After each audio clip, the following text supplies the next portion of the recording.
ఉడకని బువ్వ నీళ్ళ చారు పచ్చని పల్సని మజ్జిక. గురుకులంలో ఎమ్మెల్సీ జీవన్ రెడ్డి ఆకస్మిక తనిఖీలు. సిబ్బందిపై ఆగ్రహం వ్యక్తం చేసిన జీవన్ రెడ్డి.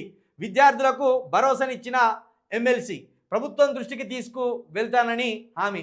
ఈయనకున్న సోయి గమా ఉత్తమ్ కుమార్ రెడ్డి గారికి, బట్టి విక్రమార్క గారికి లేకపాయే, ఎమ్మెల్యేలకు లేకపాయే.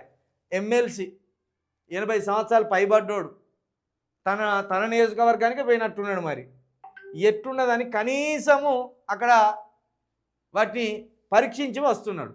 అవును, ఇది కాదురా ఈ మల్లిగా నువ్వైతే నీకు విద్యావంతులే కదా ఓట్లేసింది, గ్రాడ్యుయేట్స్ ఎమ్మెల్సీ ఎన్నికలని కదా నువ్వు పోటీ చేసింది. కనీసం ఒక్క పాఠశాల కన్నా పోయి చూసేస్తానవా? మళ్ళీ ఒక్క పాఠశాలను కానీ పోయి చూసేస్తానవా?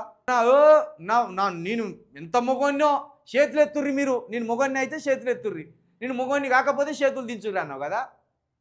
ఇప్పుడు పో ఈ పాఠశాల చుట్టూ తిరుగు. నువ్వు నిజంగా జ్ఞానవంతుడు అయితే నిజంగా ఈ ప్రభుత్వం మీద నువ్వు పోరాటం చేస్తున్నా అని మళ్ళీ కథ అల్లుతున్నావు కదా.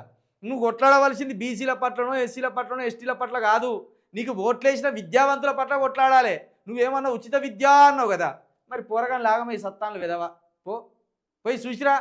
ఈ 80 సంవత్సరాలు వచ్చినాయనేమో ఫీల్డ్ ఉంటాడా? ముడి కింద 38, 39, 40 సంవత్సరాలే ఇంట్లో అంటావు. బీసీలు అని గట్టుకు మొరిగిన కుక్క లెక్క చేస్తావు. మరి శైలజ బిడ్డ ఎవరు? బీసీ కాదా? ఇక్కడ హాస్పిటల్లో పడ్డదంతా ఎవరు? బీసీలు కాదా? ఎందుకు తిరుగుతలేవు ఈ గురుకుల పాఠశాల చుట్టూ? ఎందుకు తిరుగుతలేవు ఈ పాఠశాల చుట్టూ? ఏషమెత్తాడు ఊకే.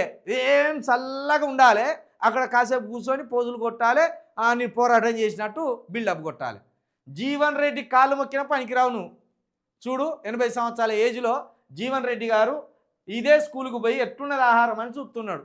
ఈ పనికి మాలిన అనవసరంగా ఓట్లేసింది నీకు.